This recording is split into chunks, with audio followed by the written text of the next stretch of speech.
आप सभी को बहुत बहुत शुभकामनाएं कि आप सत्यनारायण भगवान की कथा के श्रवण के लिए बैठे हैं। आज हम आपसे पहले ये चर्चा करें कि सत्यनारायण की कथा क्यों की जाती है। श्रीमद् भागवत पुराण के अंदर जब भगवान गर्भ में आए देवकी के, तब ऋषि मुनियों ने सोचा बहुत देर हो गई, भगवान कब आओ। हाँ, तुम तो इंतजार ही कराए जा रहे हो, सबको मालूम है आना है इन्होंने, देवकी के गर्भ से आएंगे, लेकिन देर लगा रहे हैं। क्यों देर लगा रहे हो भाई? और क्यों? क्योंकि 7 बच्चे पहले आए। तो ऋषियों का सब्र खत्म हुआ, तो उन्होंने भगवान की स्तुति करी है। और भगवान की जो स्तुति करी है उसमें भगवान का नाम नहीं लिया, भगवान का नाम नहीं लिया, उन्हें सत्य ही कहा है। और उस स्तुति में क्या कहा है? सत्य व्रतम सत्य परम त्रिसत्यम सत्यस्य योनिम निहितम च सत्ये सत्यस्य सत्य अमृत सत्य नेत्रम सत्यात्मकम त्वाम शरणम प्रपन्ना। ऋषि कह रहे हैं, हे भगवान जरा हमारी बात सुनो। सत्य व्रतम, तुम्हारा तो नाम ही सत्य व्रतम है, तुमने तो सत्य बोलने का व्रत लिया हुआ है। तुम्हारा तो एक मुंह से निकला शब्द भी भगवान का निकला हुआ कुछ झूठा हो सकता है क्या? क्या सरस्वती उसे काट देगी? नहीं ना। भगवान ने कहा जाओ तुम्हारी उम्र 100 साल, तो तथास्तु है। भगवान ने कहा बस वापिस आ जाओ, तो तथास्तु है। तो ईश्वर के मुख से निकला हुआ, उसके संकल्प से निकला हुआ ही ये संसार है। भगवान ने चाहा एक से अनेक हो जाए, तो देखो इतने सारे भगवान देवी देवताओं के रूप में तुम लोग बैठे हुए हो। ये जो भैया रिकॉर्डिंग कर रहे हैं ये भी देवता हैं, आप भी देवता हो। उसी की सोच के बाद तुम यहाँ हो।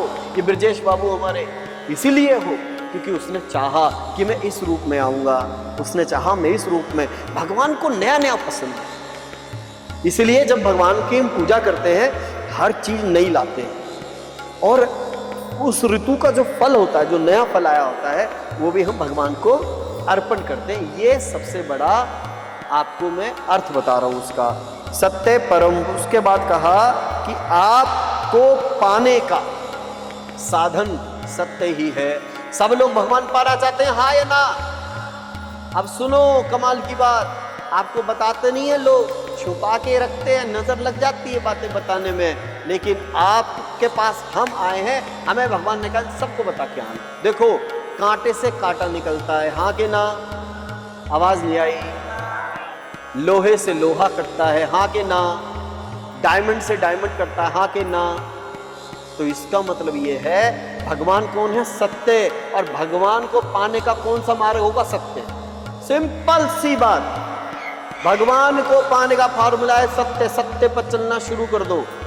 जहां झूठ की बात लगे वहां बोलना बंद कर दो, वहां शांत हो जाओ। समझ आ रही है बात? चुगलियां करना बंद कर दो, चाहे जेठानी की हो चाहे ननद की हो। वैसे हमारी बहनों का जन्म सिद्ध अधिकार है, लेकिन एक बात ध्यान रखना, ऋग्वेद में एक बात पढ़ी मैंने, वाक सूत्र। वाक का मतलब वाणी। वो ये कहता है कि जो तुमने कहा वो सत्य होगा, आज नहीं तो कल। बात सुनो बड़े ध्यान से। अभी तुम्हें कोई बोले आंटी जी नमस्ते, तो आप कहोगे बेटा नमस्ते। कोई आपको पीछे से गाली दे तो आपके तन बदन में आग लग जाएगी। उसने आपको तिल्ली नहीं लगाई, उसकी वाणी से आपके अंदर अग्नि पैदा हुई। इसका मतलब शब्दों में ताकत है कि नहीं है? हाँ? एक माँ बालक इसलिए जनती है कि कोई उसे माँ कहने वाला हो। बात सही है माई? माँ शब्द में कितनी ताकत है। हाँ? एक पुरुष बेचारा जिंदगी भर खिसके काम करता है, क्यों? क्योंकि उस पे घर में कोई पापा कहने वाला है। बात समझ रहे हो? शब्दों की ताकत कितनी है। एक औरत सिर्फ माँ सुनने के लिए अपना जीवन दान पर लगा देती है, बलिदान पर लगा देती है, मर जाऊंगी कोई दिक्कत नहीं। तो इसका मतलब क्या है? इसका मतलब यही है कि हमें सत्य पर ही रहना चाहिए। सत्य से ही सत्य निकलेगा। सत्य कहीं छुपा हुआ है क्या? वो झूठ से निकलेगा? झूठ तो जा नहीं सकता उसके पास, क्योंकि वो तो प्रकाश है, वो तो रोशनी है। इसलिए सत्य को अगर चाहते हो तो सत्य धारण करना पड़ेगा। तो सत्य व्रतम सत्य परम सत्य को पाने का तरीका क्या है? सत्य। Getting my point? उसके बाद कहा त्रिसत्यम, भगवान आप त्रिसत्य हैं, मतलब त्रिकाल सत्य, तीन कालों के सत्य। तीन काल होते हैं, जब सृष्टि बनती है तब, सृष्टि चलती है तब, और सृष्टि खत्म होती है तब। तीन ही दिन हुए। कहते हैं जिंदगी 2 दिन की, लेकिन 3 दिन की है। बता कैसे? एक दिन उस दिन को गिन लो जिस दिन तुम पैदा हुए, एक दिन उस दिन को गिन लो जिस दिन तुम मरोगे, और इसके बीच का जो गैप है उसको एक दिन गिन लो। ठीक है? तो तीनों काल में, सृष्टि के उत्पन्न होने में, उसको चलने में, और उसकी प्रलय आने तक आप होते हैं। तो भगवान को कहा सत्य व्रतम, सत्य परम, त्रिसत्यम। ये बात समझ आ गई? श्लोक के अर्थ अगर नहीं समझोगे तो सिर्फ स्टोरी सुनने से कोई आनंद नहीं आएगा। ये जो आप लेके जाओगे ना आज, इसको घर जाके नोट करना, कुछ तो समझ आया, इसको मैं लिख लूं और इस पर मैं जिंदगी भर चलूंगी। पूरी 1 घंटे की कथा के दौरान यदि आपने किसी एक लाइन को भी पकड़कर उस पर जीवन चलना शुरू कर दिया तो आपके चेहरे पे आनंद आ जाएगा। फिर आपको किसी बाहरी मेकअप की आवश्यकता नहीं पड़ेगी। अच्छा, प्रेमानंद जी सुंदर किस किसको लगते हैं? हाथ खड़े करो। क्या मेकअप लगा? हाँ, वो तो फेस वॉश से मुंह भी नहीं धोते हो, वो तो सिंपल साबुन से मुंह धोते हो। कारण क्या है? मतलब कुछ भी, मतलब फेस वॉश तो नहीं लगाते ना। बात समझ आई? तो इसका मतलब क्या है? भगवान खुद से सुंदर है। सत्य हमेशा सुंदर होता है कि नहीं होता? जैसे आप आजकल जो चल रहा है, जैसे विवाह में जो दुल्हने हैं इतना पाउडर ठोक के आ जाती है, सच बताओ क्या अच्छी लगती है? नहीं ना। पर फिर भी सबको शौक लगा कि 50,000 रुपए का मेकअप लगा रहे, बाद में 50 में नहीं आती। आदमी कहता ले भैया दिखाई कोई और, लाया कोई और। यही बात है कि नहीं? क्यों? क्योंकि सत्य सबको पसंद है।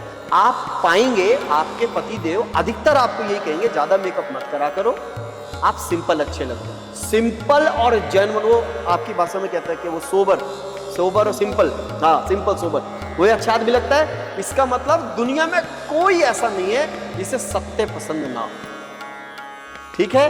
तो हम जब सत्य सबको पसंद है तो हमें भी वही आचरण करना चाहिए। और जब हम ऐसा आचरण करेंगे तो कौन अट्रैक्ट होगा? सत्य ही अट्रैक्ट होगा। चुंबक से कौन अट्रैक्ट होता है? लोहा। ठीक है?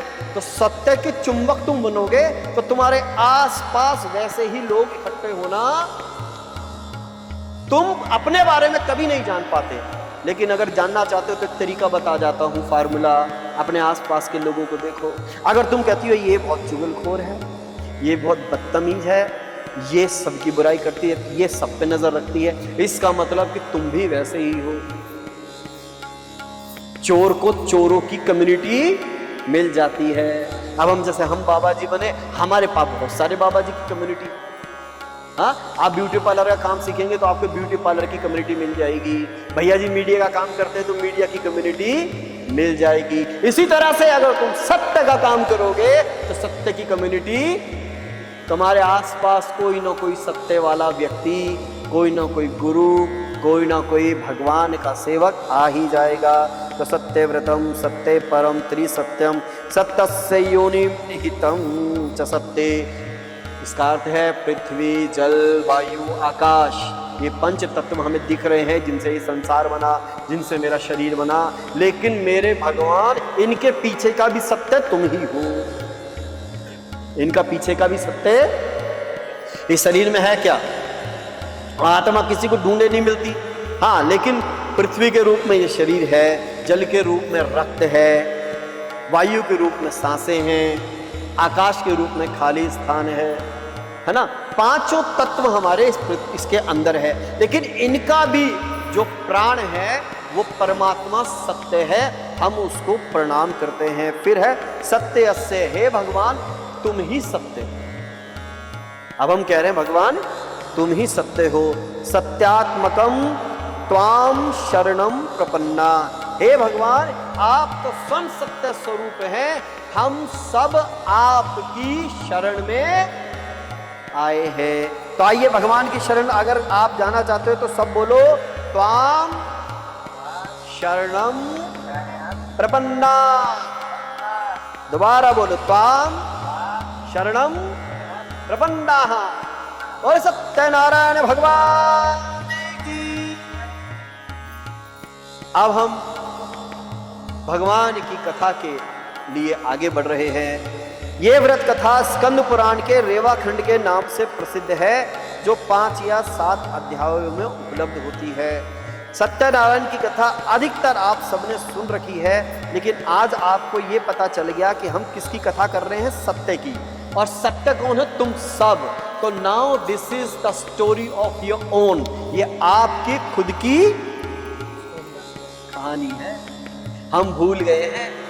अभी आप पैदा हुए, 40-50 साल के हो गए, 10-20 साल और जियोगे, मर जाओगे। बीच में कहां थे, कहां से आए और कहां जाओगे, कुछ तो बात है। तो जो सत्य की खूंटी है, शास्त्र कहता है मरने से पहले जान लो कि तुम सच हो कि झूठ। अगर तुम झूठ हो तो बोलते चोरी करो, डाका डालो, कुछ भी करो, क्या फर्क पड़ता है? फिर तो दुनिया ही नहीं है, संसार ही नहीं है, कोई फर्क नहीं पड़ता है ना। फिर काम क्यों कर रहे हो, मेहनत क्यों कर रहे हो? लेकिन अगर तुम सत्य हो, और सत्य कभी नहीं मरता, सत्य कभी नहीं मरता, तो इसका मतलब कि अगर तुम सत्य हो शास्त्र अनुसार, तो तुम भी कभी नहीं मरोगे। तो वो जो ना मरने वाला तुम्हारे भीतर है, वो जो बचपन में मैं था, वो जो 10 साल के थे तब भी मैं था, और जब 20 साल के हुए तब भी मैं था, आज अम्मा 60-70 साल की है गई तो भी मैं है, वो मैं कभी नहीं बदलता। समझ रहे हो मेरी बात? मैं क्या बदलता है? ये शरीर। तो वो जो मैं है, उसको जानने की प्रोसेस सत्यनारायण की कथा कही जाती है। शांताकारं भुजंग शयनं पद्मनाभं सुरेशं विश्वधारं गगन सदृशं मेघवर्णं शुभांगं। बस समझ आनी चाहिए। भगवान शिव का ध्यान करते हुए हम आगे बढ़ते हैं। बोले हनुमान जी महाराज की, शंकर जी महाराज की, राधा रानी सरकार की, विष्णु भगवान की। सत्यनारायण की कथा का पहला श्लोक। एकदा नैमिषारण्ये ऋष्यः शौनकादयः प्रपच्छुर्मुनयः सर्वे सूतं पौराणिकं खलु। सुनो, एक बार नैमिष अरण्य क्षेत्र में शौनक आदि 88,000 मुनि बैठे हैं। यही बात 88,000 मुनि की भागवत पुराण में भी है, और दूसरे पुराणों में भी ये 88,000 की ही गिनती आती है। हमने बहुत सुना है, लेकिन ये 88,000 ही क्यों? ये 88 का 87 क्यों नहीं है, 81 क्यों नहीं है? क्योंकि ऐसा बताया जाता है, नैमिष अरण्य क्षेत्र जो है, वहां पर 88,000 ऋषियों ने भगवान को जानने हेतु तपस्या की है, सत्य का अनुसंधान किया है। तो ये इतना बड़ा यज्ञ है सत्य का कि हम उनको बार बार हर कथा में उस संख्या को याद करते हैं। बात समझ आ रही है?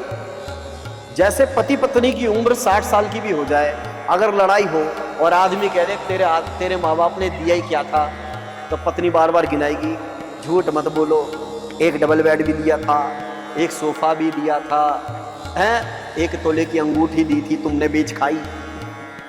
बरोबर है क्या नहीं? हमें वो सब याद रहता है जो हमें दिया गया।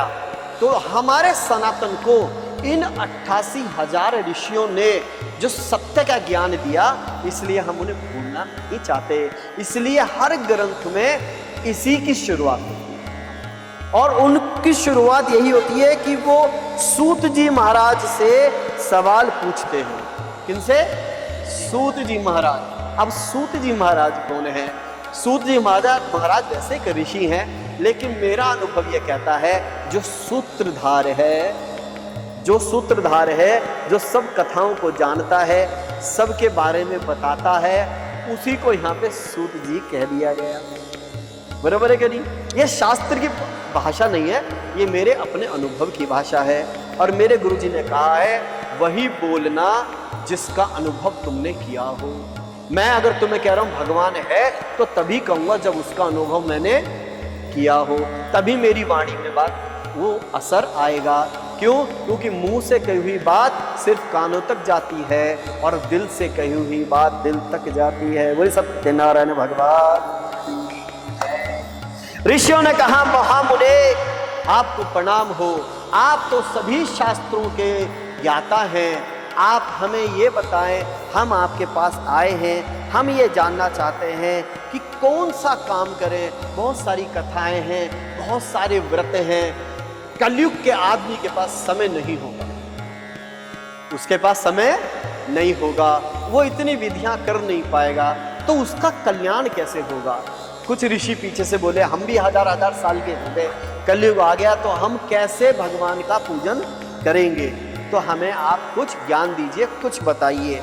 देखो, गुरु के पास अगर जाओ तो उससे भगवान कैसे मिलेंगे, ये सवाल पूछना चाहिए। लेकिन आजकल आदमी जाता है गुरु के पास तो क्या बोलता है, महाराज हमारी बीवी हमारी सुन न रही है, आप ही से कुछ कह दो, यही होता है। लेकिन पूछना क्या था, भगवान कैसे मिलेंगे, मेरी भक्ति कैसे बढ़ेगी, यही है। जो प्रेमानंद जी महाराज हैं, उनके यहाँ पे उन्हीं सवालों को लिया जाता है जो आपसे संबंधित हो, जो आपकी चेतना को और ज्यादा प्रकाशित करने का काम कर सकते हो। तो यहाँ पर जब पूछा तो गुरुदेव ने बड़ी कृपा करी। गुरुदेव ने कहा, हे महामुने, किस व्रत तथा किस तपस्या से मनोवांछित फल प्राप्त होता है, हम सब उसको सुनना चाहते हैं। सत्यनारायण की कथा बहुत छोटी कथा है, सबसे आसान इस कथा को बनाया गया है, क्योंकि पुराण सुनने के लिए या पुराण की कथा कराने के लिए, व्यवस्था के लिए बहुत पैसा लगता है। सत्यनारायण की कथा का कोई नियम नहीं है इस बात का कि कब करें, जब आप पे व्यवस्था हो जाए, इतनी के ब्राह्मण देवता आए और थोड़े से फल इत्यादि मंगा ले और आप ब्राह्मण देवता को भी दक्षिणा देकर प्रसन्न कर सको और भगवान का पूजन कर सको, कोई मुहूर्त की जरूरत नहीं है। जब दिल में आया तभी सत्यनारायण भगवान की कथा को आप कर सकते हैं। बोले सत्यनारायण भगवान की। सूत जी ने कहा, अरे आपने मुझसे बहुत अच्छी बात पूछी है ऋषियों, और ये बात बताऊं, तुम तो सब सर्वज्ञानी हो, तुम सब जानते हो, लेकिन मैं ये जानता हूं तुमने समाज के कल्याण के लिए पूछा। किसके लिए पूछा है? समाज के कल्याण के लिए। क्योंकि जब कोई पूछेगा तो कोई बताएगा, कोई सुनेगा, उसको याद रखेगा और फिर किसी को बताएगा, उसी से ऋचाएं बनती हैं। क्या बनती हैं?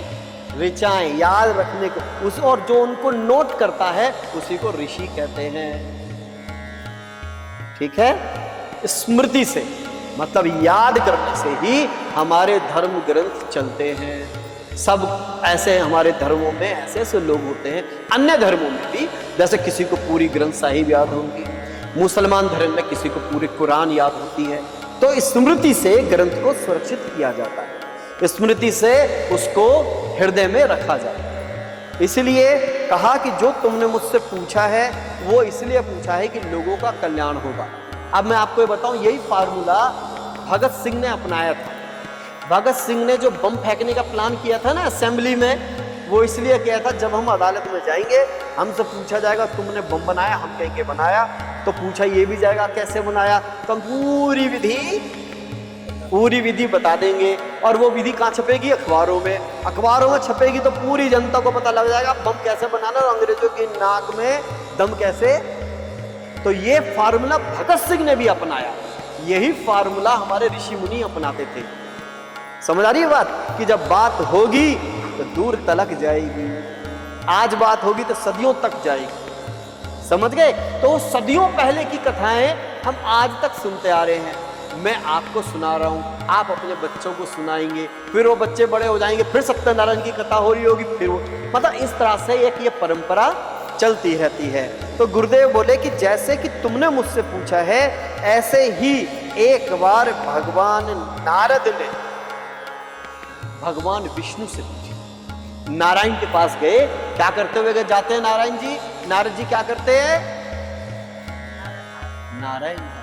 तो आओ थोड़ी देर के लिए हम सब नारायण बनते हैं। जय जय नारायण नारायण नारायण, जय जय नारायण,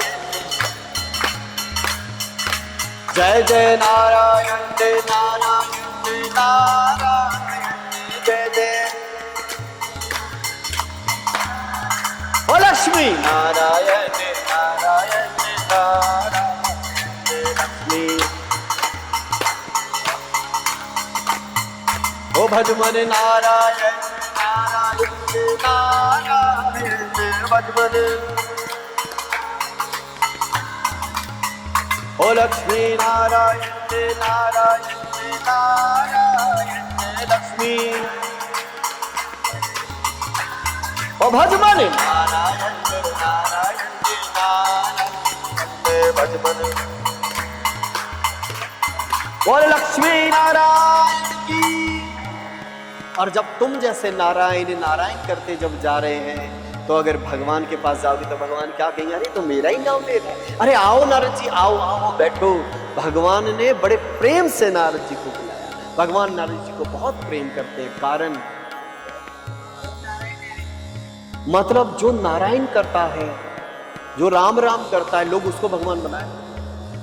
आप साधुओं के पैर छूते हो, साधु के पास विशेष क्या है? मेरे पास विशेष क्या है जो आप सब मुझे सुन रहे हैं? उसकी बात की ही बात है, बाकी तो कुछ नहीं है। उसकी जो बात है वही कथा है, अन्यथा सब व्यथा है। समझ आई बात? व्यथा का मतलब होता है बेकार। जहां उसकी बात हो, वो कौन सी हो, किस रूप में हो, किस कीर्तन में हो, वही कथा है। हाँ, तो नारायण नारायण करते गए तो बोले, हे कमल नयन, आपको देख कर भी मन आनंद में भर जाता है। तो नारायण जी बोले, नारद जी आप तो हमेशा भजन में ही रहते हैं, आइए विराजिए। आज आप कैसे आए? बहुत प्रेम से जहां भगवान बैठे थे, भगवान ने वहां नारद जी को बिठाया है अपनी शेष सैया। इसका अर्थ है जो भगवान का नाम लेता है, भगवान उसको अपनी गद्दी दे देते हैं। जिसको गद्दी की चिंता है ना, मेरी दुकान नहीं चल रही, मेरा काम नहीं चल रहा, मेरा धंधा नहीं चल रहा, व्यापार नहीं चल रहा, अरे भैया उस पर नारायण को बिठा। भरत जी की तरह उस गद्दी को खाली कर दे, उस पर भगवान के खड़ा हो रख दे, और एक दिन ध्यान करियो, 1 साल लग सकता है, 2 साल लग सकते हैं, 14 साल से ज्यादा नहीं लगेगा। राम जी खुद आएंगे, राम जी खुद कहेंगे, अरे भरत भैया तुम ही गद्दी पे बैठो, क्या कर रहे हो? समझ पा रहे हो मेरी बात? अगर गद्दी चाहिए, उस गद्दी के मालिक मत बनो, उसके सिर्फ मैनेजर बनो, और गद्दी पर किसको बैठाओ? नारायण को। और नारायण क्या करते हैं? नारायण इतने अच्छे हैं कि वो कहेंगे, बेटा तुम मुझे बैठा रहा, पहले तू बैठ। भगवान को तुम खिलाओ तो भगवान क्या कहते हैं? पहले तू खा। भगवान को जो तुमने प्रसाद लगाया, भगवान ने खाया? भगवान कहते नहीं, बस तुमने लगाया, मैं इसी में खुश हूं, अब तुम खाओ। बरोबर है क्या नहीं? बोले सत्यनारायण भगवान। नारद जी बोले कि भगवान, मैं आपके नाम का जाप करते हुए पूरे लोकों में घूमता हूं, लेकिन अब ना कलयुग का समय आने वाला है, और आ ही चुका है थोड़ा बहुत। बड़ा परेशान हूं कि कलयुग के लोगों का कल्याण क्यों? क्योंकि कलयुग के अंदर सत्य, दान, तप, दया नास्ति, कुछ भी नहीं है। देखो 4 युग होते हैं। पहला युग होता है सतयुग। सतयुग में सत्य की प्रधानता होती है। किसकी? सत्य की। और सत्य कौन है? परमात्मा। वहां हर जीव परमात्मा की तरह काम करता है, किसी का कोई दुष्ट वाला काम नहीं। जैसे ही सतयुग गया, सत्य चला गया। अब आ गया त्रेता। ठीक है, त्रेता में क्या चला? त्रेता में चला तप। त्रेता में जब तप चला, लोगों ने तपस्या करी बड़ी बड़ी, तब ईश्वर की शक्तियों को पाया। जब वो चला गया, तब आ गया द्वापर। अब द्वापर में सिर्फ रह गए यज्ञ नामक कर्म कांड। समझ पा रहे मेरी बात? सत्य तो सबका आधार है, सत्य कहीं नहीं जा सकता, लेकिन जो सत्य की जो प्रधानता थी हर व्यक्ति के भीतर, अंदर भी और बाहर भी, और सतयुग में भी थी। सतयुग में सत्य गया, द्वापर में तप गया, और त्रेता के अंदर आप समझ लिए कर्मकांड, पूजा पाठ। सतयुग, त्रेता, द्वापर। द्वापर में ये भी चलेंगे क्या? कर्मकांड और यज्ञ। अब उसके बाद बचा कलयुग। कलयुग में मात्र एक ही चीज बचती है, क्या? दान। दान देते हुए आदमी के फेफड़े निकलते हैं, कभी गौर किया? निकलते हैं, बाकी किसी में नहीं निकलेंगे। तुम रेस्टोरेंट में चले जाओगे, 2000 रुपए का बिल बना लोगे, लेकिन अगर किसी को दान देना पड़े तो पहले पर्स में सबसे नीचे देखते हैं, हाथ डाल डाल के 1 का सिक्का आया, ले भाई पकड़। तो इसका मतलब क्या है, कलयुग में जो दान नहीं करता, ध्यान रखना, जो दान नहीं करता उसके पास कभी संपत्ति नहीं हो सकती। अच्छा, सबसे ज्यादा अमीर कौन लोग होते हैं? बनिए। कौन? और बनिए क्यों अमीर होते हैं? दान करते हैं भैया, या मंदिर बनाते हैं, धर्मशाला बनाते हैं। हम लोग तो बस फिल्मों में हमें दिखा दिया कि ठाकुर लोग और ये बनिए लोग हैं गलत होते हैं, सूद खाते हैं, ब्याज खाते हैं। तो भैया ये कोई नहीं बताता, उन्होंने ही धर्मशालाएं बनवाई हैं, उन्होंने ही मंदिर बनाए। आज भी तुम जिस धर्म स्थल पर चले जाओ, वहीं आपको अग्रवाल धर्मशाला, अग्रसेन धर्मशाला उन्हीं लोगों की मिलेगी, और वही उस दान की वजह से अमीर हो रहे हैं। और बाकी के हिंदू हम लोग क्या करते हैं, हम दान नहीं देते, फालतू की चीजों में पैसा खर्च करते हैं। 2000 की साड़ी खरीद लाएंगी, चाहे पूरी की पूरी कबड भरी हो साड़ियों से, लेके आनी है।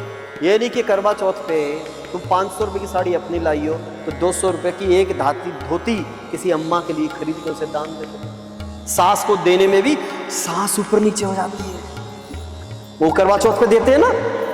जब तुम अपनों को ही नहीं दे सकते तो भैया दूसरों को क्या दोगे? और देखो, एक बात सुन लो, बड़े ठोक के कहता हूं, क्या जो तुम व्यवहार दूसरे के साथ करोगे वो बैठता है और देखता है, वही व्यवहार वो तुम्हारे साथ करता है। जब तुम दूसरे को साड़ी लेके आ रहे हो 500 की, भैया ना जी 200 वाली देंगे, ज्यादा ही बनती है, इसे देके कछु मिलना तो है नहीं, तो 200 वाली साड़ी दो। भगवान भी वहां नोट कर लेते, भगवान भी फिर अपने पिटारे में से सबसे कम वाला ही तुम्हारे हाथ में पकड़ाते हैं। गरीबी का एक कारण ये भी है, दरिद्रता का एक कारण यही इस कथा से आपको पता चलेगा, जो मैं बात आपको पहले से ही बता रहा हूं। तो बोले भगवान हम क्या करें कलयुग के लोगों के लिए? तो भगवान ने, मेरे कमल ने कहा, हाँ देखो, तुम लोगों को ये बात बताओ कि सत्य जो है उसका व्रत करें। किसका व्रत करें? सत्य का। ये सत्य व्रत की कथा है, सत्यनारायण की कथा है, किसी और की कथा नहीं है। इस कथा का मतलब है कि सत्य को ज्यादा से ज्यादा ग्रहण करने का प्रयास करो। जैसे दिन में 4 बार 5 बार हम पानी पीते हैं ना, उतनी बार सत्य को भी धारण करो अंदर, भगवान का नाम जपो। पानी पीते पीते ही भगवान का नाम जपो। उस समय और कुछ नहीं कर सकते आप, रोटी खाते हुए और कुछ नहीं कर सकते ना भैया, तो उस समय हर ग्रास को तोड़ते हुए नारायण नारायण नारायण, भज मन नारायण नारायण नारायण, भज मन नारायण नारायण नारायण, श्रीमन नारायण नारायण नारायण, भज मन नारायण नारायण नारायण। एक बार की बात है, इस कथा में एक दरिद्र ब्राह्मण की कथा आती है। अब सुनो, जब भी ब्राह्मण की बात होती है, हर कथा में, चाहे स्कूल की कथा हो चाहे ग्रंथ की कथा हो, उसमें यही कहा जाता है कि ब्राह्मण गरीब था। और हमें क्या बताया गया? ब्राह्मण ने हमारे को कुएं में से पानी नहीं पीने दिया गया। अरे भैया, उसके बाद रोटी खाने को होती नहीं। आज भी गांव के अंदर कितने ब्राह्मण ऐसे हैं जिनके घर पे चूल्हा जलाने के लिए रोटी नहीं होती, क्योंकि ब्राह्मण के अंदर एक स्वाभिमान होता है, वो मांगता नहीं। और हिंदू धर्म का ह्रास इसलिए हो रहा है, हम पंडित जी को बुलाएं पूजा करने के लिए तो बोलते हैं पंडित जी दक्षिणा कितनी लोगे? पंडित जी ने कहा भाई क्या प्रोग्राम है तुम्हारे यहाँ? तुमने कहा जी विवाह के लिए। तो पंडित जी ने कहा 5100 रुपए हैं, लूटोगे? शादी में खर्च कर रहे हैं 10 लाख रुपए। कितने? 10 लाख रुपए। डीजे वाले को बुला रहे हैं, वो ले रहा है 51,000 रुपए। बैंड बाजों को बुला रहे हैं, वो ले रहे हैं 1-1 लाख रुपए। और जो आधार है विवाह का, पंडित ब्राह्मण, उसी को हम दे रहे हैं 5100 रुपए। और उसमें भी उनका कोई सम्मान नहीं है हमारी। समझ रहे हो? इसलिए हिंदू धर्म जो है वो नीचे जा रहा है। सनातनियों का जो बुरा हाल है वो इसलिए है कि जब भी कथा आती है लिखा होता है एक दरिद्र ब्राह्मण। तो ये मुझे बड़ा दुख लगता है, क्योंकि जब जिस देश में ब्राह्मण दरिद्र रहेगा, इसमें लिखा है ब्राह्मण अति दरिद्रो अहम, कि मैं ब्राह्मण हूँ। तो एक कथा सुनाते हैं कि हे द्विजो, अब मैं पुनः पूर्व काल में जिसने सत्यनारायण व्रत की कथा करी थी, आज मैं तुम्हें उसको विस्तार पूर्वक कहूँगा। एक काशी नगर नाम की जगह पे एक निर्धन ब्राह्मण रहता था, और वो ब्राह्मण बहुत ही गरीब और दरिद्र इतना था कि उसके पास रोटी खाने को भी नहीं होती थी। एक दिन भगवान ही उस पर रीझ गए। न जाने कौन से गुण पर दया मिली रीझ जाते। पता नहीं किस बात पर भगवान प्रसन्न हो जाए, तुम्हारे भूखा रहने से, ताली बजाने से, कथा में आने से। हाँ, इसलिए इंतजार में रहो, लाइन में रहो कि मेरा नंबर भी आएगा। ब्राह्मण का नंबर आया।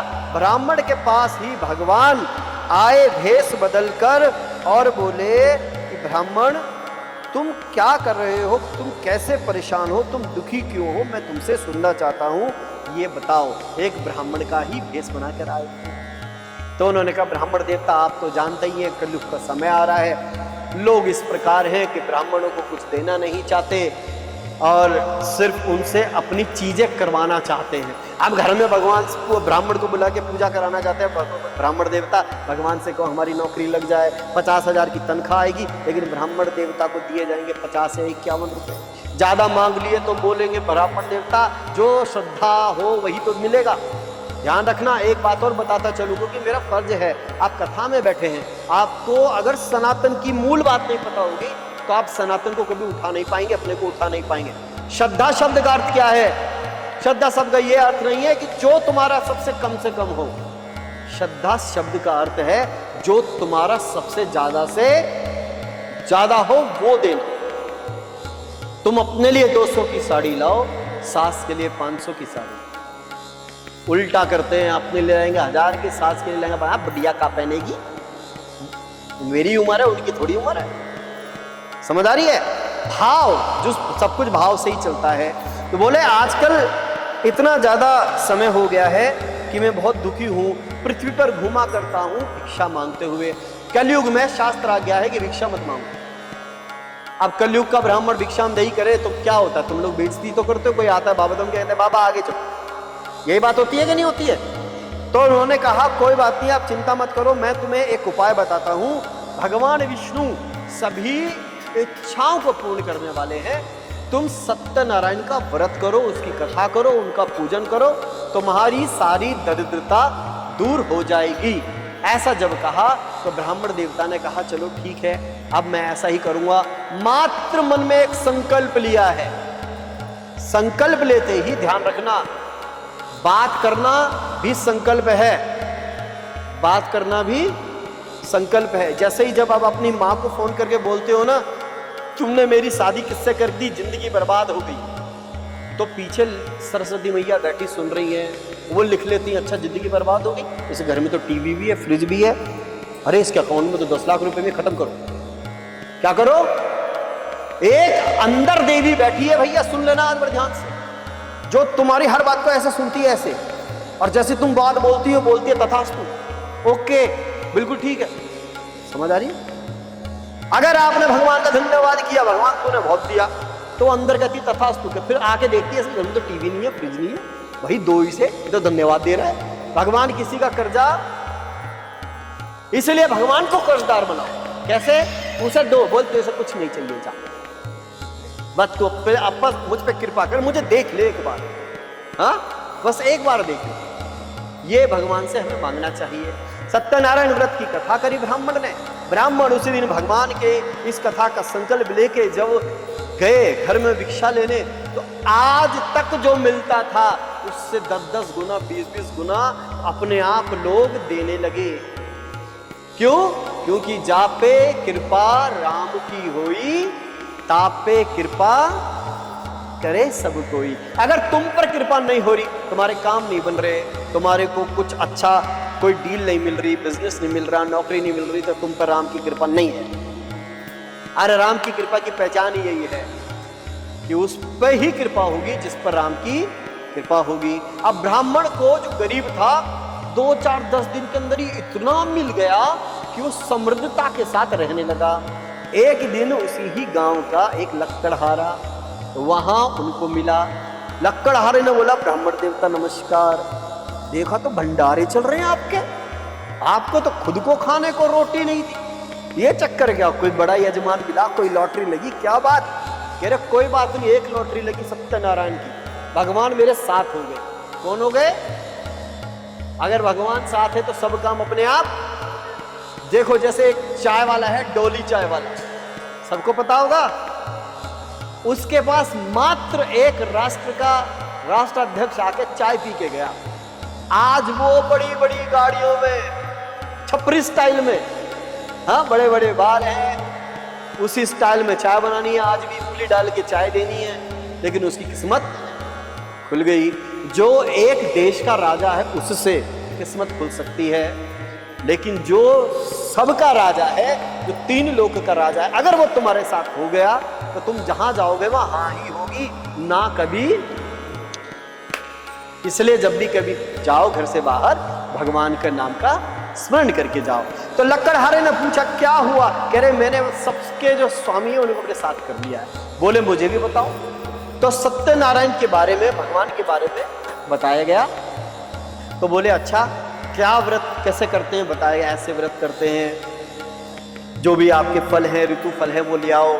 सबसे आसान, प्रसाद में भी खर्च नहीं करना, घर का आटा है उसी की पंजीरी बनाओ, हाँ उसी से तुम इस पूजा को कर लोगे। तो उन्होंने कहा अच्छा बात तो ठीक है। ब्राह्मण से पूरा विधान सुनने के बाद लक्कड़हारे ने संकल्प लिया कि अब मैं सत्यनारायण की कथा करूंगा, और उस कथा से जिस प्रकार ब्राह्मण देवता की दरिद्रता दूर हुई, भगवान आप भी मेरी दरिद्रता दूर कीजिएगा। तो भगवान जिसने ऐसा संकल्प किया है, ऐसा संकल्प सुनते ही उसकी भी मुक्ति हो जाती है। अब वो लक्कड़हारा आज तक जो लकड़ी बेचता था, उसी लकड़ी को बेचने के लिए आज वो गया धनवानों के नगर में। किसमें? तो जिसको जरूरत भी नहीं थी, एक साधारण लकड़ी भी उसको शीशम की लकड़ी लगी, चंदन की लकड़ी लगी, जिसका मूल्य 1 रुपया था, उसके मूल्य में उसको 4-4 गुना मूल्य मिले। अब ऐसा करते करते उसकी सारी की सारी लकड़ियां बहुत ही ज्यादा रेट में बिकने लगी गई, क्योंकि जहां पे कृपा राम की हुई ता पे कृपा। और जब लकड़ियां बिकने लग गई, उसके बाद बड़े खुश हुआ वो, और उस लक्कड़हारे ने उस कारण से अपना और धन बना लिया। धन कैसे बनाया? उसने ये प्रण किया था पहले दिन, आज की कथा को मैं उसी पैसे से करूंगा जो मुझे आज लकड़ी से धन मिलेगा। तो जब भगवान के लिए आप धन इकट्ठा करोगे तो वो धन बढ़ेगा। बागेश्वर धाम वाले देखो कितना बड़ा कैंसर का हॉस्पिटल बना रहे हैं, खत्म नहीं होता पैसा। और अनिरुद्ध आचार्य जी 1 लाख 1.5 लाख रोटी रोज बनती है उनके यहाँ, 30-40 हजार लोग रोज भोजन पाते हैं, फिर भी कम नहीं हो रहा, रसोई रुक नहीं रही है। जो देता है उसका भंडार भगवान भरते हैं। इस प्रकार प्रसन्न होकर उस लक्कड़हारे ने केले का फल, शर्करा, घी, दूध और गेहूं का चूर्ण वगैरह लिया। विधि विधान से भगवान सत्यनारायण का व्रत किया, और व्रत के प्रभाव से वो धन धान्य से संपूर्ण हो गया, परिपूर्ण हो गया, और इस लोक में अनेक सुखों का उपभोग अंत में वैकुंठ लोक चला गया है। इस प्रकार श्री स्कंद पुराण के अंतर्गत रेवाखंड में श्री सत्यनारायण व्रत कथा का 2रा अध्याय पूरा हुआ है।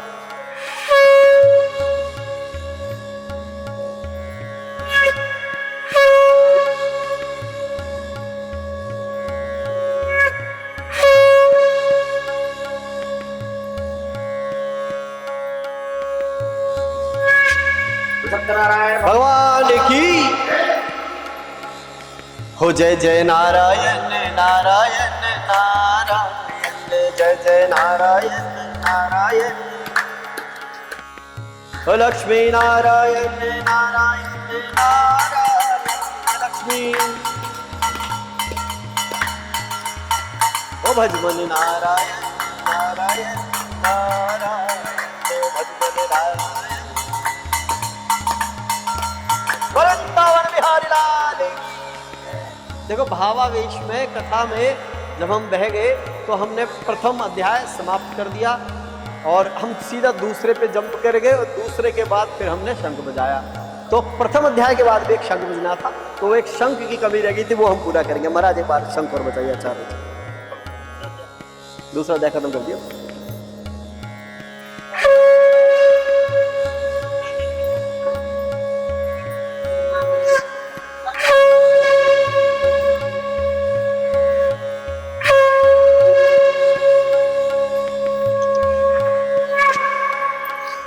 सत्यनारायण भगवान की।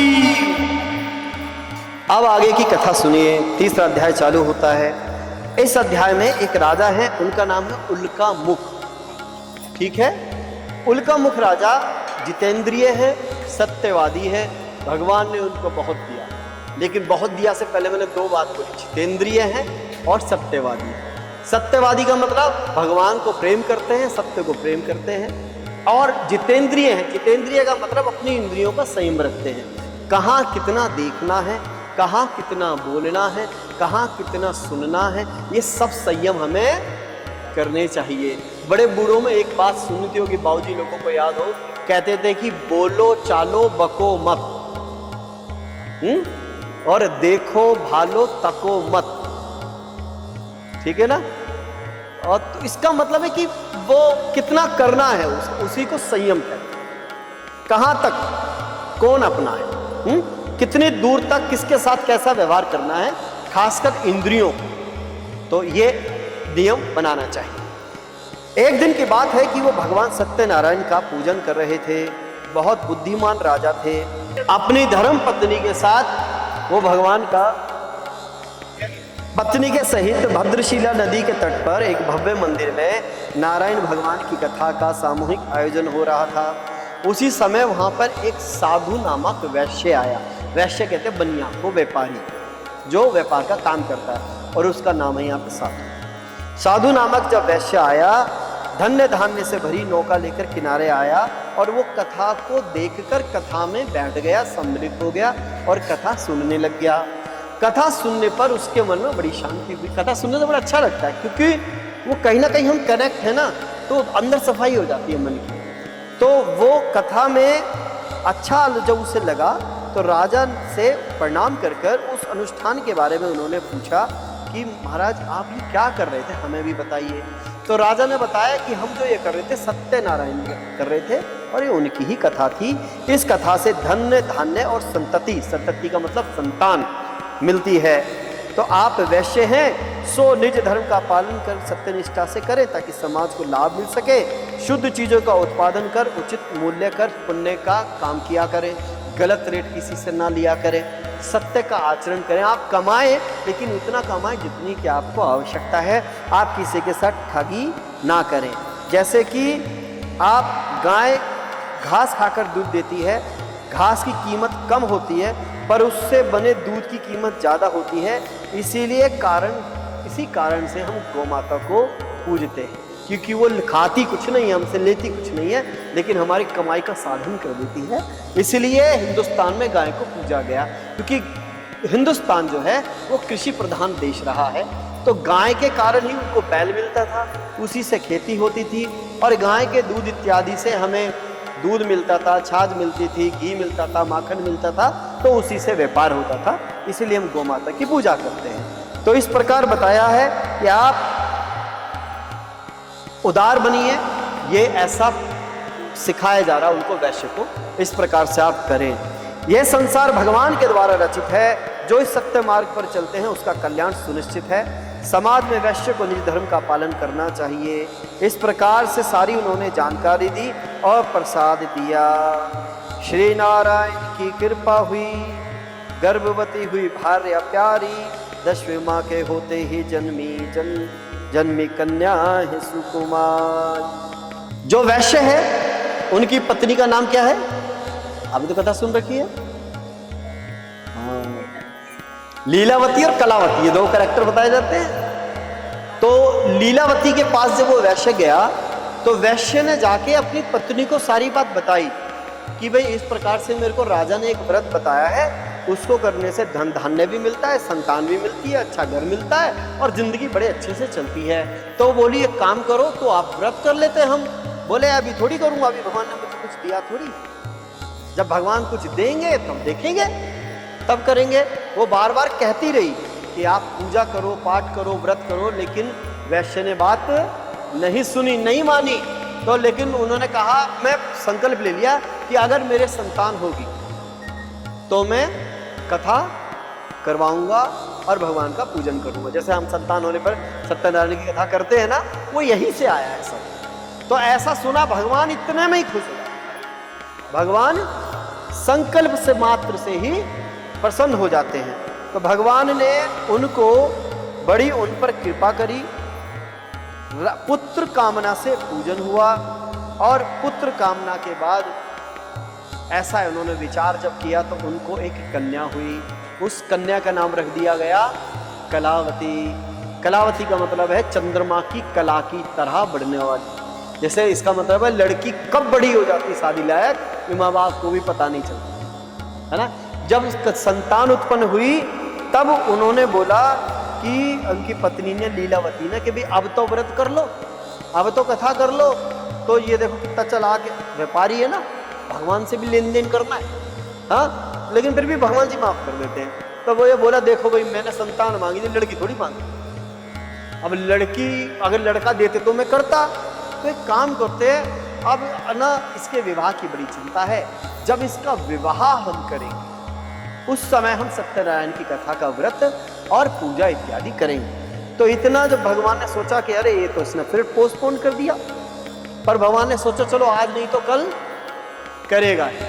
क्यों करा? क्योंकि राजा की संगत मिली थी। राजा ने उनको ये प्रवचन किया था, साधु की संगत से हमेशा अच्छा ही होता है। तो उन्होंने कहा मैं इसके विवाह के समय प्रार्थना करूंगा। वैश्य ने अपनी पुत्री को कुछ कन्याओं के साथ आते हुए देखा, तो दूसरे की लड़की का तो पता लगता है ना कि विवाह योग्य हो गई है, युवा हो गई है। तो जब अपनी बिटिया को उनके साथ देखा तो उसे लगा अरे मेरी बिटिया भी विवाह के योग्य हो गई है। तो आपने दास दासियों को, नौकरों को, चाकरों को, रिश्तेदारों को, सबको बोल दिया भाई इनके लिए कोई अच्छा सा सुयोग्य वर ढूंढ कर लाओ, मैं इसका विवाह करूंगा। और अच्छे एक दूत हैं, उन्होंने कांचन नामक नगर में गए, वहां से एक वणिक का मतलब वैश्य का एक पुत्र का रिश्ता लाए। अच्छा रिश्ता था, अच्छे पैसे वाले लोग थे। उसके साथ जब उसने विवाह कर दिया, विवाह के बाद भी फिर से भूल गया, फिर से पत्नी ने ध्यान दिलाया। ध्यान सुनो, इस कथा में पत्नी बार बार याद दिला रही है। इसका कारण क्या है? इसका कारण यह है, गृहस्थ जीवन में पत्नी का काम है पति को पाप आचरण से रोकना, क्योंकि पुरुष का स्वभाव है वो पाप की ओर, परस्त्री की ओर आकर्षित हो गई होगा। उसको रोकने का काम कौन करेगी? पत्नी। तो ये पत्नी का काम है, उसको धर्म की ओर खींच खींच के लेके आए, कथा की ओर लेके आए, पूजन की ओर लेके जाए, तीर्थ स्थान में घूमने की बोले, है ना। तो ये पत्नी का कार्य है। तो यही लीलावती ने कहा। तो उसने बोला भाई शादी में अभी तो बहुत सारा खर्च हो गया, मैं अभी नहीं कर रहा, बाद में कर। भगवान जी ने सोचा अब तो बहुत बात हो गई, 2-3 बार हो गई, इसने कैंसिल कर दिया, इसको सदा मिलनी चाहिए, पर समय आ गया।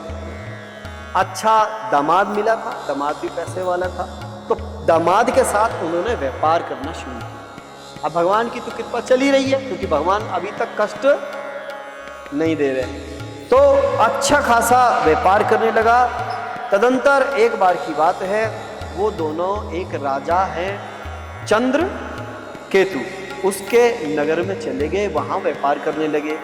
अब भगवान ने सोचा अब इसको मजा चखाना जरूरी है। अब ध्यान सुनो, भगवान का दंड भी हमारे लिए दंड नहीं होता, हम पर कृपा होती। एक बात बताता हूँ, एक बार की बात है, एक बिल्डिंग बन रही थी। एक बिल्डिंग के अंदर ऊपर जो इंजीनियर था, तो एक ना मशीन आती है ऊपर से मटेरियल ले जाती है नीचे ऊपर देने वाली, तो मशीन हो गई थी खराब। तो इंजीनियर को मालूम था कि अब ये मशीन अगर गिरी तो नीचे जो मजदूर काम कर रहा है उसके ऊपर गिरेगी, वो मर जाएगा। और उस जगह पे शोर इतना होता है जहां काम चल रहा होता है, वहां तक आवाज पहुंचे नहीं चिल्लाकर। तो उस इंजीनियर ने क्या करा, छोटा सा पत्थर लिया, फेंका, नहीं लगा, दूसरा लिया, एक बड़ा सा पत्थर लिया, बड़ा सा पत्थर लिया और उसको फेंक के मारा। किसको? मजदूर को। मजदूर को लगा, उसने आह करके ऊपर देखा, उसने ऐसे करके इशारा किया कि मशीन गिरने वाली है। वो व्यक्ति वहां से हटा और बच गया। अगर वो पत्थर उसे नहीं लगता तो उस व्यक्ति की मृत्यु हो जाती। ऐसे ही वो तो इंजीनियर ने उस बंदे की जान बचाई। हम सबका इंजीनियर वो है। हम सबका इंजीनियर कौन है? वो रहा। हम सबका बाप कौन है? वो रहा। हम सबका पति कौन है? वो। तो इसलिए जब हमें कहीं से बचाना होता है तो हमें थोड़ा सा कष्ट देता है। ठीक है? कुंती ने भगवान से क्या मांगा था? दुख। भगवान कह रहे भैया कुछ गड़बड़ है, दिमाग बात ठीक है बुआ, सारी दुनिया आरती कर रही है, क्या आरती करती है? सुख संपत्ति घर आए, कष्ट मिटे तन का, कष्ट मिटे। कृष्ण कह रहे हैं सारी दुनिया ये आरती गा रही है कि भैया कष्ट मिटे तन का, सुख और संपत्ति आए। बुआ तू मांग रही है दुख, तो वो कह रही है दुख के माथे, सुख के माथे सिल पड़े जो हरि हृदय से जाए। क्यों? क्योंकि दुख में सुमिरन सब करे, सुख में करे न कोई, और सुख में जो सुमिरन करे फिर दुख काहे को होए। सियावर राम जय जय राम, मेरे प्रभु राम जय जय राम, करो कल्याण सीताराम। तो भगवान से क्या मांगा था कुंती ने? दुख, कि मुझे दुख प्यारा है भगवान, क्योंकि जब जब दुख आता है तुम्हारी याद आती है और तुम आते हो। ये बहुत लंबी कथा है। तो यहां पर दामाद के साथ जब ये व्यापार कर रहे हैं, भगवान ने सोचा अब इनको मजा चखाना चाहिए, ये मेरी बात भूलते बार बार प्रॉमिस। अब इस कथा का अर्थ सुनो, आपकी हर एक बात सुनी जाती है, ध्यान रखना। इस प्रकृति में भगवान हर जगह मौजूद है। जो भी भगवान से आप कहते हो भगवान सुनते हैं। अगर आप अपने ही वचन के पक्के नहीं हो, क्योंकि भगवान को क्या पसंद है? सत्य। अगर आप झूठ बोलने वाले हो जाते हो तो फिर भगवान आपको ऐसे दंड देते हैं कि आप उठ के वापिस आ जाओ। जैसे प्रहलाद पर भगवान की कृपा थी, हाँ, तो भगवान ने उसको मारा, इसको हिरण्यकश्यप को, प्रहलाद के पिता को। तो मान लो प्रहलाद ने पूछा होगा भगवान आप मेरे किसी ने पूछा कि तेरे पिता को भगवान इतनी निर्दयता के साथ मार रहे, हाँ, तो प्रहलाद ने भी पूछा भगवान आप मेरे पिता को किसी और तरीके से भी मार सकते थे, ये क्या शेर का मुंह बना लिया आपने? हाँ, देखो ऐसा शास्त्रों में वर्णन नहीं है, ये संत लोग बताते हैं कि इस प्रकार से इसका अर्थ लेते हैं कि भगवान आप आए शेर मुख में, बड़े बड़े नाखून, आप ऐसे ही मार सकते थे, और आपने पेट चीरा, आंतड़ियां गले में पहन ली, इतनी बुरी मौत। तो प्रहलाद को भगवान ने कहा अरे भाई ये तो तेरे पिता पर कृपा है, वो भी तेरे कारण। प्रहलाद जी ने पूछा कैसे? कह रहे तू मेरा भक्त है और ये तेरे पिता है। आज तक मैंने किसी भक्त को गोदी में लेकर घुमाया। भगवान ये कह रहे हैं कि मैंने तेरी भक्ति के कारण तेरे पिता को वो स्थान दिया है जो मैंने आज तक किसी को नहीं दिया, अपनी गोदी में। तो भगवान का मारना, भगवान का तारना एक ही होता है। इसलिए भगवान ये भी कभी कष्ट दे तो भगवान को कभी कुछ मत कहो। भगवान से बस को भैया भगवान हमारे बस की ना है, जो भी हो तू संभाल, तू हमारे को बचा। क्यों? क्योंकि मारने वाला है भगवान, बचाने वाला है भगवान, मारने वाला है भगवान, बचाने वाला है भगवान। बाल नवा का होता उसका, जिसका रक्षक करुणा निधान, मारने। सत्यनारायण भगवान की। तो एक दिन वो जब वहां ठहरे हुए थे कमा के, तो वहां से ना एक चोर गुजरा, चोर चुरा के आया था राजा के यहां से। अब देखना दूसरों के कर्मों की सजा भी तुम पे लगेगी यदि भगवान की दृष्टि तुमसे रूठ गई। पाप कोई और करेगा, सजा तुम्हें मिलेगी। एक बार एक चोर चोरी कर ली, पुलिस वाले कहीं भी मोहल्ले में चोरी होगी उसी को पकड़ेंगे। ये बात पता है कि नहीं पता आपको? एक बार वो कहीं भी चोरी हो पूरे मोहल्ले में, उसी के नाम से FIR होती है, इसी ने चोरी करी है महाराज, केस सॉल्व। और वो कहता मैं तो गया ही नहीं, कहता तूने ही करी है, तू ही चोर। तो ऐसे ही यदि भगवान की दृष्टि से बाहर हो गए, उसके कृपा क्षेत्र से बाहर हो गए, कृपा दृष्टि से बाहर हो गई, पाप कोई और करेगा, दंड तुम्हें मिलेगा। कहते हैं ना बड़ी किस्मत खराब है, एक बार किसी पैर में चोट लग जाए तो उसी पैर में बार बार चोट लगती है, उसी अंग पर है। क्यों? क्योंकि भगवान की दृष्टि अब तुमसे हट गई। तो भगवान की दृष्टि तुम पर बनी रहे, उसका एकमात्र उपाय है तुम्हारी दृष्टि भगवान पर बनी। भगवान कहते जो तू मेरे साथ करेगा मैं तेरे साथ करूंगा, और मैं तुझे ज्यादा ही दूंगा, चिंता नहीं। तुम भगवान को एक बार देखोगे, भगवान तुम्हें 100 बार। तुम भगवान को एक बार इग्नोर करोगे, भगवान कहेंगे जा बेटा तू अब 100 साल तक मैं तुझे देखूंगा ही। भगवान भी तो है, और प्यार से देखोगे तुम, प्यार। तो चोर क्या किया, चोरा के आए, पीछे सैनिक भाग रहे थे, तो सैनिकों से बचने के लिए वो जो चुराई हुई सामग्री थी इनके पास रखकर चले गए।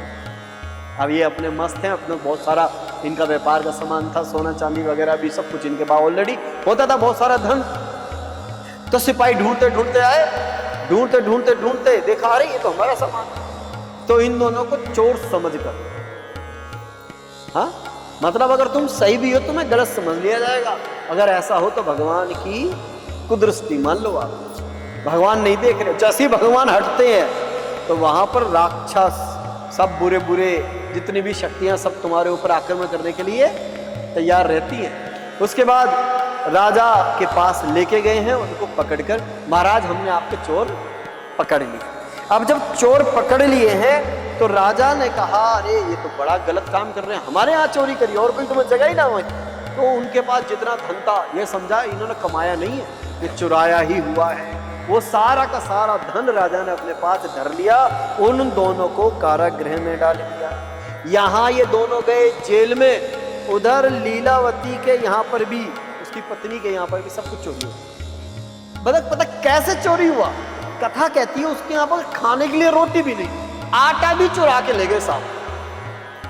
तो लीलावती का हाल इतना बुरा हो गया कि वो भिक्षा मांगकर खाने लगी, जो जबकि राजा की तरह रह रही थी, पति बहुत कमा रहे थे। तो सब कुछ इतना दिमाग खराब हो गया कि कैसे करें कैसे जिए, और बहुत बुरी तरह से वो जीवन जीने लगे हैं। घर में से सारा सामान चोरी हो गया। एक दिन क्षुधा से वो पीड़ित हो गई कलावती। अब हुआ यह है, उसमें ये बताया कथा में कि रोटी खाने को नहीं है, तो रोटी नहीं खाने को मिलती तो लोग क्या करते हैं, फिर भंडारों में जाते हैं या गुरुद्वारों में जाकर खाते हैं, या कहीं प्रसाद बट रहा वहाँ चले जाते हैं।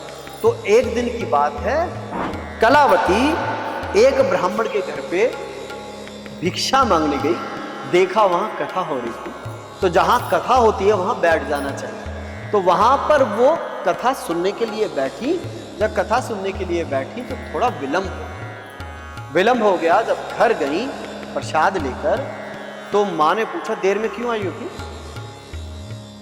कन्या को हमेशा समय अनुसार घर में आने जाने का नियम होना चाहिए। आजकल की बिटियाओं को कोई नियम नहीं, इसलिए संसार में सब काम खराब हो रहे हैं। माओ को पूछने में भी डर लगता है, बेटा कहां से आ रही, कहां से, हाँ मोबाइल पे किससे बात कर रहे हो किससे नहीं। आप बता रहे संस्कार देखो कि उस समय भी ऐसा था कि चिंता कर रही है, वो पूछ रही है तुम इतनी देर कहां थी और इतनी देर तुमने क्यों लगाई। तब कलावती ने कहा कि मैं माँ एक ब्राह्मण के घर में मनोरथ प्रदान करने वाला मैंने एक व्रत देखा और मैं वहां पर प्रसन्नता पूर्वक बैठ गई और वहां से मैं आ रही हूं। तब लीलावती को याद आया, अरे गलती तो हमसे भी हुई है। हाँ मुझे याद आया कि हमने भी कथा के लिए बोला था और भगवान की कथा हमने नहीं करी, संकल्प पूरा नहीं किया। तो भगवान से बोले भगवान मुझसे गलती हुई। भगवान देखो बड़े कृपालु है, क्षमा भी जल्दी करते, क्रोध भी जल्दी आता है तो माँ जब मारती है तो खूब मारती है, और मलहम भी वही लगाती, दिखा मेरे बेटा कहाँ लग गई। ऐसे होता है कि नहीं? और बालक का भी स्वभाव क्या है, माँ जब मारती है तो वो माँ की ही गोली में आता थोड़ी देर, कभी ये नहीं कहता माँ तूने मुझे मारा। तो यही स्वभाव हमारा ईश्वर के प्रति होना चाहिए। और जैसे ही संकल्प लिया, भगवान जी कह रहे भाई चलो, क्योंकि पत्नी का धर्म पति को लग सकता है और पति का धर्म पत्नी को लग सकता है, लेकिन पत्नी का धर्म ज्यादा लगता है। पत्नी कथा में बैठ, आप कभी देखो कथा में औरतें ही ज्यादा क्यों, स्त्रियां ज्यादा क्यों? क्योंकि वो अपने पति के घर को भी उसका फल दे देती है और जो उसका मायका है उसको भी फल देती है, तो इसलिए उसका संकल्प भी मायने रखता है। तो पत्नी ने जब विचार किया, भगवान से प्रार्थना करी, भगवान हम भूल गए थे, हमें माफ करो, हम अब आपका व्रत का संकल्प लेते हैं। अगर आप हमारे पति और जमाता के अपराध को क्षमा करें, दोनों जल्दी घर आ जाएं, हम आपका पूजन और व्रत करेंगे। जैसे ही संकल्प लिया, राजा के सपने में भगवान जी आए और बोले कि भैया सुनो, ये तुमने 2 चोर पकड़ रखे हैं, चोर नहीं है व्यापारी है, छोड़ दो, भक्त हैं हमारे, और अगर नहीं छोड़ा तो तुम्हारा राजपाट हम सब ले जाएंगे। राजा की आंख खुली, सबके साथ विचार किया, ऐसा सपना आया।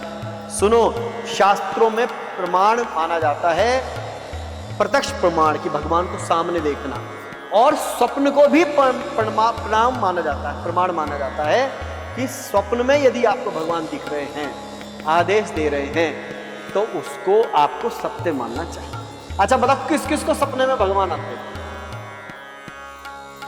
एक, थोड़ा लंबा हाथ खड़ा करो, शर्म आ रही है। और किसी को आते हैं? सपने में भगवान भी बड़ी मुश्किल से आते हैं, बात समझो, आपके भी आते हैं। तो सपने में भगवान का आना, इसका मतलब आप पर बड़ी कृपा है। वो तो वो और ज्यादा, यदि सपने में आपको भगवान के भक्त दिख जाएं तो समझो भगवान की और ज्यादा कृपा है, क्योंकि भगवान जो नहीं कर सकते वो भक्त कर सकते हैं। अगर तुम्हारी किस्मत में सुखी होना नहीं है और तुमने किसी भक्त के पैर छू लिए और उनने कह दिया जा सुखी रहो, तो भगवान को अपना लेखा मिटाना ही पड़ेगा। कारण भगवान कहते हैं मैं झूठा हो जाऊं चलेगा, भक्त झूठा नहीं, उसकी लाज रखनी पड़ेगी। क्यों?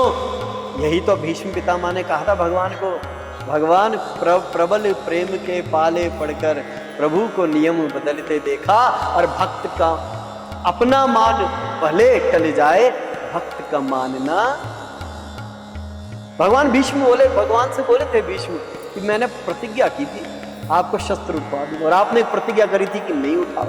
आपने मेरी प्रतिज्ञा रखने के लिए भगवान, हाँ, आपने चक्र धारण कर लिया।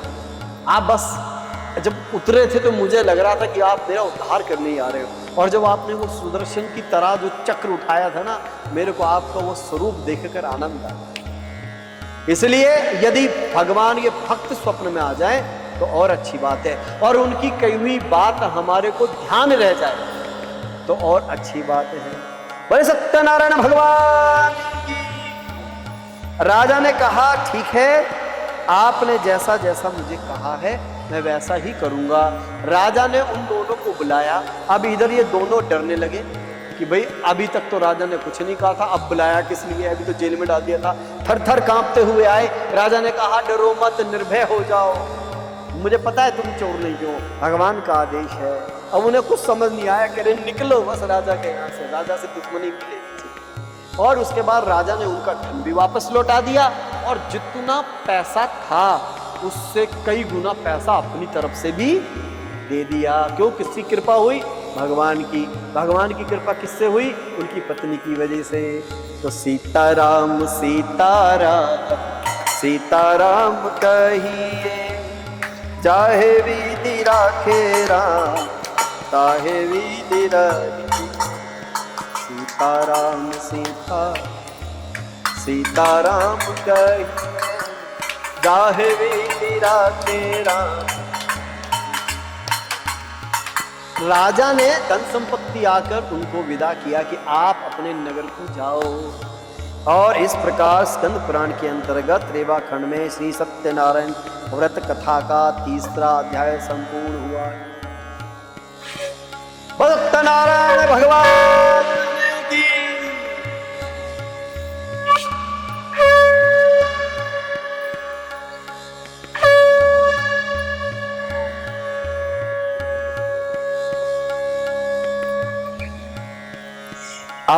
है चौथा अध्याय। चौथा अध्याय में क्या है कि जब राजा के यहाँ से ये दोनों जाने लगे हैं, बहुत सारा धन संपत्ति लेकर जा रहे हैं, तो भगवान ने सोचा कि अब तो इसको सब कुछ मिल गया है, अब इसकी परीक्षा लूं, अब तो ठीक हो गया होगा, अब तो व्रत करेगा, अब तो जो वादा किया था निभाएगा, अब तो पैसा मैंने कई गुना करवा दिया, जेल से मैंने बाहर निकलवा दिया, तो भगवान दंडी स्वामी ब्राह्मण बन गया। ठीक है, बहुत उच्च ब्राह्मण माने जाते जो दंडी स्वामी होते हैं। शंकराचार्य जी के पास देखा हुआ आपने, उनके पास दंड रहता है। आए और आकर उनके सामने ऐसे देखने लगे, तो वो बोले, हे ब्राह्मण देवता, आप हमें ऐसे देख रहे हैं, हमसे कुछ चाहिए क्या? ब्राह्मण देवता ऐसे देखे तो सबके फेफड़ों में ना पानी भर जाता, कछु मांग न ले। संत कोई मिल जाए टकरा जाए तो, है ना, कछु मांग न ले भैया। तो उन्होंने कहा कि क्यों पूछ रहे हो? तब क्या आपको हमसे कुछ लेने की इच्छा है? कुछ लेना चाह रहे हो क्या हमसे? कुछ मांगना चाह रहे हो क्या? तो ब्राह्मण देवता मुस्कुराए, कुछ बोले नहीं। तो ये दोनों कह रहे, अरे हमारे पे तो कुछ है ही ना, ये जो इतना सारा सामान देख रहे हो, हम तो फूल पत्ते ले जा रहे हैं जानवरों के लिए। भगवान बोले, ले ये कैसा भगत है, इतना समझा ले, इसके समझ नहीं आ रही। तो भगवान ने कहा, तथास्तु, ऐसा ही हो। अब ये स्नान आदि करने गए तो नदी में देखा, जो नाव डूब रही थी दबाव के कारण, सोना चांदी जेवरात के धन के, वो हल्की हो गई। उन्होंने बोला, चक्कर क्या पिताजी, कहीं सामान निकाल के रखा है क्या चोर चक्कों के डर से? कह रहे, हमने तो नहीं रखा। फिर बात क्या है? कह रहे, और जाके देखे, सबने संदूक खोल के देखे, सब के अंदर क्या भरा पड़ा है? मैंने क्या कहा? लक्ष्मी बैठी है, माता रानी बाहर बैठी हैं, सरस्वती बैठी हैं जुबान पर। क्या करना चाहता है बेटा, जरा बोल। तो भगवान भी बैठे हैं, वो भी बैठी है, तथास्तु। हाँ, कहते हैं कि जब पत्नी अपने पति के लिए बार बार ये कहना शुरू कर दे, एक बार भी कह दे कि तुमसे विवाह करके तो मेरी जिंदगी बर्बाद हो गई, तो उसी दिन से उसकी जिंदगी बर्बाद होने का क्रम शुरू हो जाए। समझ पा रहे हो? आप वीडियो भी देखते हो यूट्यूब पे, ऐसी पत्नियां हैं जिनके पति को लकवा मार गया शादी के तुरंत बाद, या एक्सीडेंट हो गया, उनके पैर खराब हो गए, या किसी दुर्घटना से उनका पैरालाइज हो गया, ऐसे देखते हो ना। तो उसके बाद आप देखते हो कि उनकी सेवा वो कर रही है। तो ऐसी भी पत्नी होती है, किस्मत फूट गई वाली नहीं। बाकी दुनिया में हर पत्नी अपने पति से यही बोलती है, वो तो मैं हूं जो तुम्हें झेल रही हूं, दूसरी होती तो भाग गई होती। यही बोलती है कि नहीं? वह सत्यनारायण भगवान की। अब जब दंडी जी चले गए, तो जब सामान देखा, सारे फूल पत्ते देखे, बड़े दुखी हुए। दामाद ने कहा अपने ससुर से कि आपने वो जो दंडी स्वामी आए थे ना, उनको तुमने क्या दिया था? फूल पत्ते हैं, इतना भी लालच मत किया करो, इतने लालच का क्या फायदा, अब लो फूल पत्ती जला लो, इनसे रोटी भी ना बना पाओ। तो बोले फिर क्या करें? कह रहे, जाओ, बहुत अच्छे होते हैं साधु संत और परमात्मा, गलती हो जाए तो श्राप भी दे देते हैं, और अगर कृपा हो जाए तो श्राप को वरदान भी बना देते हैं। तो ढूंढ लगी जी, ढूंढा, कहाँ है कहाँ है कहाँ है, ढूंढते ढूंढते दंडी स्वामी मिल गए। दंडी स्वामी के पैरों में दंडवत हो गए, महाराज गलती हो गई, हमने आपसे कह दिया फूल पत्ते, अरे उसमें जो था वो हमने आपसे झूठ बोला, झूठा संकल्प किया, उसके लिए आप हमें माफ़ कर दीजिए, हमसे गलती हुई, हम क्षमा प्रार्थी हैं, प्रायश्चित करना चाहते हैं। भगवान ने कहा, अच्छा ठीक है। भगवान तो बड़े दयालु है, बस एक बार गिर जाओ चढ़ो, कुछ नहीं, बिल्कुल दयालु। भोले बाबा की तरह ही तो सारे सब शक्तियाँ एक ही है। तो बोले, अच्छा चलो कोई बात नहीं, मैं प्रायश्चित हुआ, तुम्हें पता है मैं कौन हूँ? मैं वो यूं तुम जिसके लिए बार बार कहते हो व्रत करूंगा, हर बार झूठ बोलते हो, इस बार मन तुम्हें मजा चका दिया। तो बोले, भगवान आपकी बार गलती, अब की बार बिल्कुल नहीं। भगवान बोले, तथास्तु, जाओ, अगर तुम अच्छे बन गए हो, प्रायश्चित करना चाहते हो, तथास्तु। वो दोबारा गए, संदूकों में देखा तो जो था वैसा का वैसे ही मिल गया। वही सत्यनारायण भगवान की, भक्तवत्सल भगवान की। भगवान से वचन किया था कि भगवान अपनी धन संपत्ति के अनुसार आपकी मैं पूजा करूंगा। अब भगवान वहाँ से अंतर ध्यान हो गए। उसके बाद वो सब कुछ लेकर जब अपनी नगरी में पहुँचने लगे, नगरी में पहुँचने से पहले अपने दूतों को, अपने सेवकों को बोला, जाओ घर में बता के आओ हम आ रहे। पहले का नियम यह था कि पत्नी, यदि पति बाहर से आ रहा है तो द्वार पर आकर उसकी आरती करे। और आज का क्या सिस्टम है, पति बेचारा काम करके आ रहा है, मोबाइल में लगी हुई है, पलट के भी नहीं देख रही है कि पति आया, पूछ भी नहीं रही थक के आए कि नहीं आए।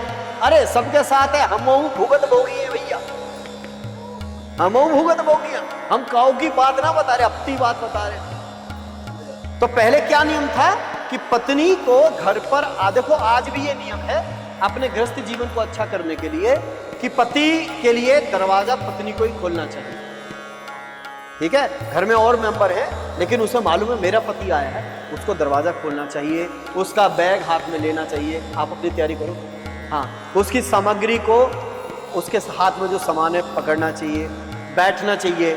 1 घंटे तक कम से कम कुछ नहीं पूछने देना चाहिए, क्योंकि साइकोलॉजिकली आदमी को 1 घंटा लगता है सेटल होने में, बाहर से आकर थकने में, गर्मी में, बॉस की चीज़ों को हटाने में, उन चीज़ों को बंद करने में।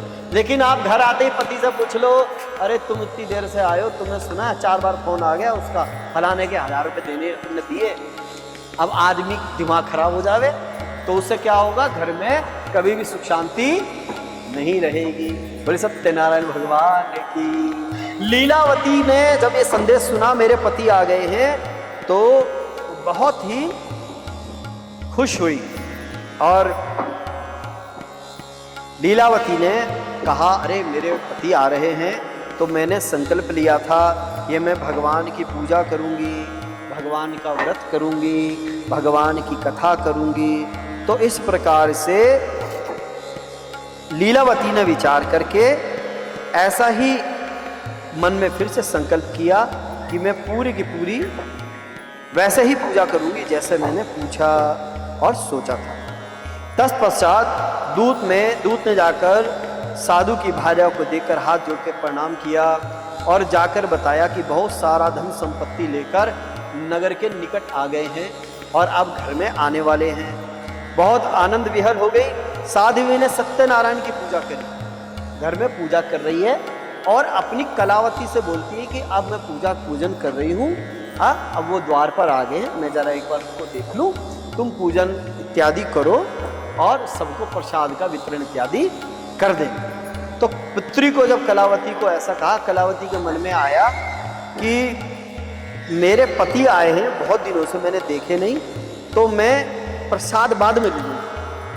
प्रसाद कहीं नहीं जा रहा, प्रसाद तो यही है, प्रसाद बाद में ले लूँगी, पहले पति देव को देख। और यही गड़बड़ होगी भैया, यही गड़बड़ होगी।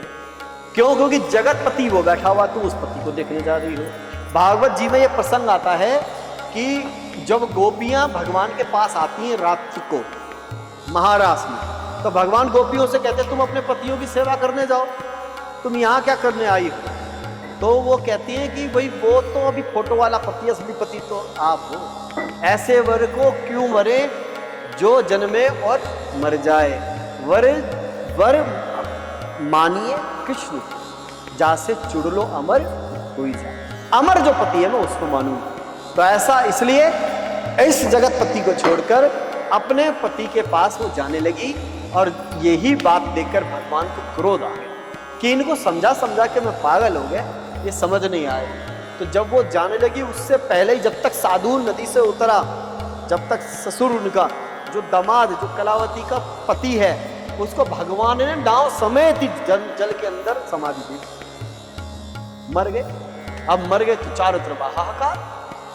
हाँ, लीलावती भी अपनी पुत्री का सर लेकर रोने लगी, चारों ओर शोक संताप हो गया कि अभी अभी तो आए थे और पता नहीं किस देवता की उपेक्षा से ये नौका हरण कर ली गई है, कौन से देवता हमसे रुष्ट हो गए हैं। और स्वजनों के साथ विलाप करके कलावती कन्या को गोद में लेकर रोने लगी है।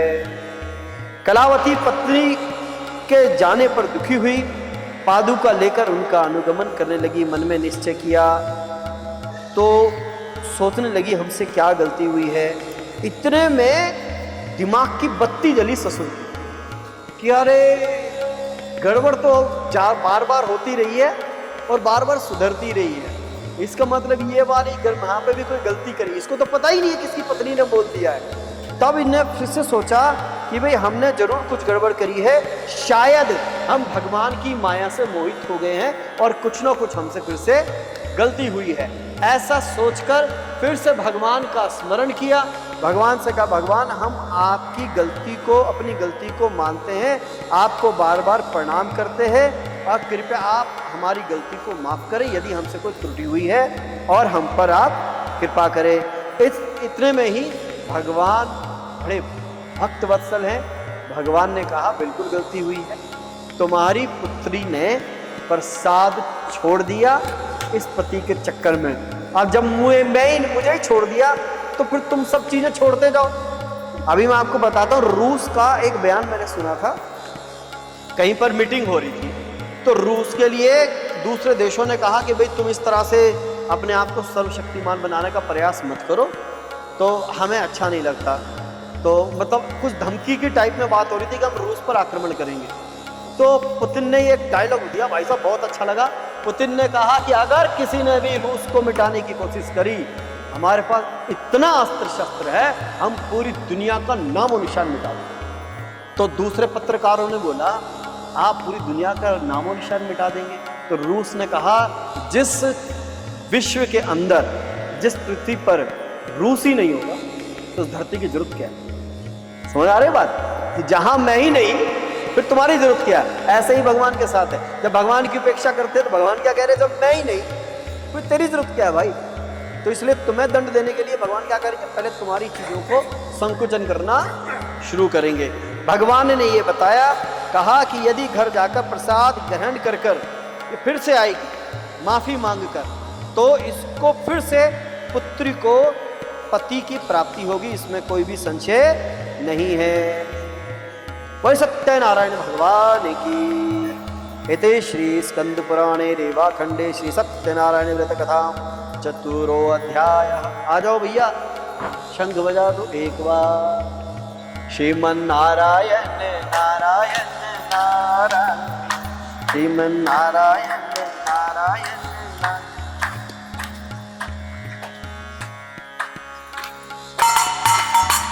ओ भजमन नारायण नारायण नारायण, भजमन नारायण श्रीमन नारायण नारायण नारायण। चौथा अध्याय समाप्त हुआ, अब पांचवा अध्याय है।